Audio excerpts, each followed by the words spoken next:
Brewster. Some of you know me. I'm a nutritionist, and I've been around for a long time, working with children with developmental disabilities originally, from the early 80s, and then through the 90s.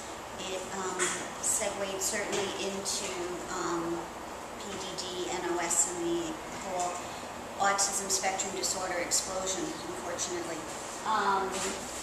I work primarily in Westchester, is where my practice is. 1 or 2 times a month I see clients at Dr. Pescatori's office. Karen Paris and I work together both in Westchester and with Dr. Pescatori. She was there primarily full-time with him.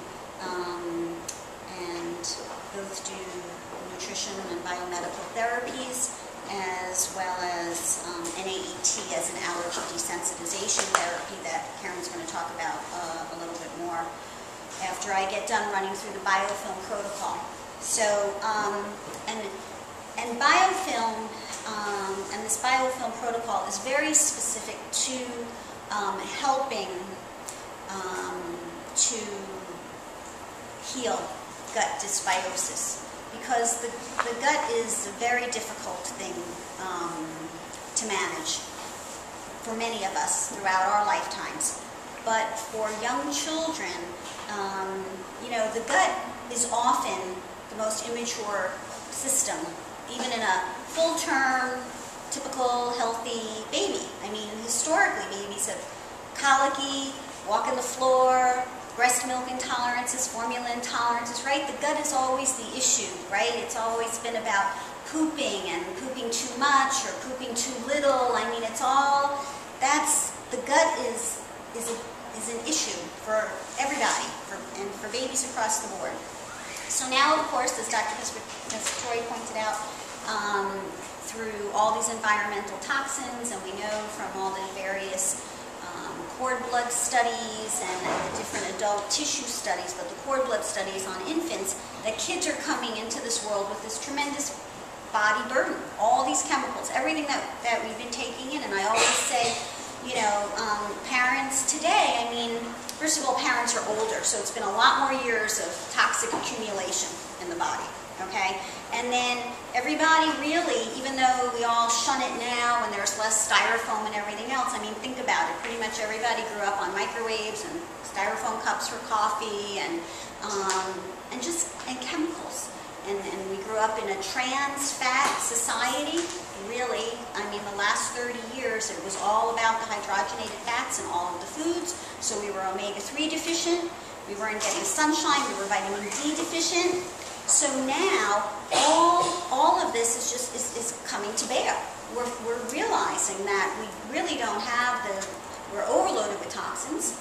We don't have, our detoxification pathways are all jammed up for our little guys and coming into this world. And we're also deficient in a lot of the nutrients that we needed to help those pathways function.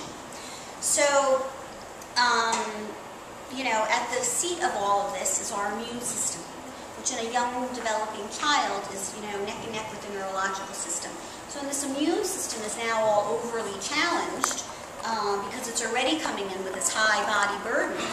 And then, you know, the vaccinations come under question because there are just so many of them now.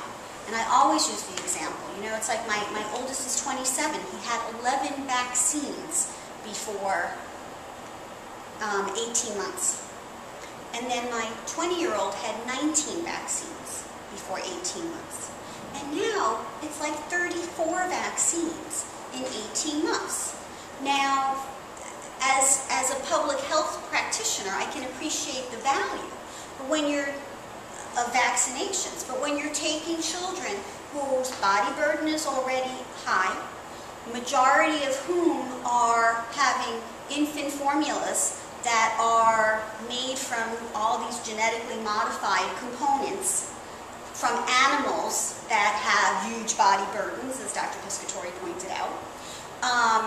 And, you know, the American Academy on Environmental Medicine said, we've got to get rid of these genetically modified foods. The body's not recognizing these proteins. It's responsible for all this inflammation and all these outrageous immunological reactions. I I mean, we all went to school, right? Just a generation ago or two, whatever, right? Nobody was falling over from peanuts, you know, or eggs. So we're all highly reactive now. And at the center of this reactivity is really our gut, which houses, you know, the majority of our immune system. This gut-associated lymphoid tissue where we're creating all these immunoglobulins, okay? So you can eliminate all the stuff and you can give all these other nutrients to help rebuild the gut. But in the gut, there are a lot of bacteria. There are the good bacteria and the bad bacteria. And they all get housed in a biofilm. And we're all familiar with biofilms because it's always all over our teeth. You know, bacteria produce this junk to protect themselves. And that's why we go for scaling and prophylaxis every 6 months. So I'm going to talk a little bit about gut biofilm and just ways to kind of eliminate it so that we can really clean up the gut to facilitate healing and have it more intact, be less leaky, have less dysbiosis, have less reactivity. So, okay, that's my intro, I guess. All right, so gastrointestinal biofilm. The matrix, or this biofilm composite, is principally composed of these polysaccharide metals, primarily calcium and magnesium. That's why we get calcium, calcification, and plaque, you know, in our teeth. But also what gets locked up in that biofilm are heavy metals as well. And this has been some of the concern over some of the vaccinations, be it either mercury or aluminum that's present in these vaccines, because our guts do get stimulated. You know, this is where Andy Wakefield came up with the whole lymphoid nodular hyperplasia, and these nodules in the gut is where he found the measles vaccine, because the lymphoid tissue was trying to encapsulate it once it was injected into the body. Okay, so the microorganisms are protected from dislodgement or predation and host immune responses. They are very resistant to antimicrobials. They're protecting themselves. In this biofilm, in this polysaccharide matrix. The healthful gastrointestinal microbiota, they reside within biofilm 2, okay?